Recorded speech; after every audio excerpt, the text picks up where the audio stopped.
Vote 2 hours 17 minutes run టైమ్‌తో present Airtel ఎక్స్‌ట్రీమ్‌లో stream అవుతున్న ఈ సినిమాని చూసిన తర్వాత నాకైతే జనాల పాయింట్ ఆఫ్ వ్యూ నుండి ఒక ఓట్ అనేది ఎంత ఇంపార్టెంటో బేసిక్ పాయింట్ నుండి హై ఎండ్ వరకు ఈ సినిమాలో వీలైనంత బాగా ప్రాక్టికల్ ఎగ్జాంపుల్స్‌తో చూపించే ప్రయత్నం చేశారు.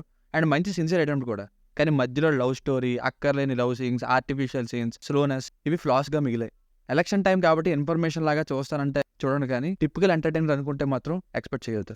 ఫ్యామిలీతో చూడొచ్చా అంటే యెస్ చూడొచ్చు. అడల్ట్ కంటెంట్ ఏం లేదు. బేసిక్ స్టోరీ లైన్ ఏంటంటే జనాలు ఓట్లని అమ్ముకుంటున్నారని సొంత మావయ్య మీదనే కంప్లైంట్ చేస్తాడు హీరో. అప్పుడేం జరిగింది? ప్రజల్లో మంచి నాయకుడిని ఎంచుకోవాలి, నిజాయితీగా ఎంచుకోవాలనే మార్పుని తీసుకొచ్చాడా లేదా అన్నది స్టోరీ. Plus points. సినిమాలో మీరు స్పెషల్‌గా ఎక్స్‌పెక్ట్ చేసేది ఏం లేదు. రైట్ ఫ్రమ్ ద బిగినింగ్ మొత్తం ఎక్స్‌పెక్టెడ్‌గానే ఉంటుంది. బట్ జెన్యూన్‌గా ఏదైతే ఈ ఓటింగ్ ప్రాసెస్ ఉందో, ఏదైతే ఇప్పుడు జనాల్లో మనం చూస్తున్నామో అదే ఇక్కడ క్లియర్‌గా చూపించారు. మీకు పాలిటిక్స్ మీద ఇంకా మంచి కామెడీ ఎంటర్‌టైనర్ చూడాలనుకుంటే 'ఆర్‌జే బాలాజీ' గారిది 'ఎల్‌కేజీ' మూవీ ఉంటుంది చూడండి 'ఆహాలో'. అండ్ ఈ ఓటు మూవీలో గోపరాజు రమణ గారికి అందరికంటే పెద్ద రోల్. ఆయనే పిల్లర్ కూడా బాగా యాక్ట్ చేశారు. సినిమాలో నాకు బాగా నచ్చిన సీన్ అయితే 60 lakhsని 5 ఇయర్స్‌కి ఊరు జనాలకి రోజుకి ₹2 అనే విధంగా డివైడ్ చేస్తారు. అండ్ ఈ సీన్‌తో ఓటుని నమ్ముకోవద్దని చెప్తారు. ఆ సీన్ బాగుంది. ఇలాంటి కొన్ని సీన్స్ ఆలోచించేలా చేస్తాయి.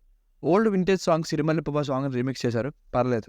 Minus points. Slow narration, expected screen play ఇవే పెద్ద మైనస్. ముందే చెప్పాను కదా ప్రెడిక్టబుల్‌గా ఉంటుందని. వన్స్ మెయిన్ స్టోరీ స్టార్ట్ అయ్యాక మొత్తం మూవీ అలానే ఉంటుంది.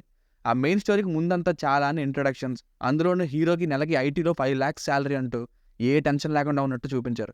సీరియస్లీ హీరో యాక్టింగ్ చాలా ఇంప్రూవ్ అవ్వాలి. డబ్బింగ్ కూడా పెద్దగా సెట్ కాలేదు. అండ్ చాలామంది పర్ఫార్మెన్సెస్ కూడా ఏం బాలేదు. లో ప్రొడక్షన్ వాల్యూస్, ఆర్టిఫిషియల్ సీన్స్ చాలానే ఉన్నాయి.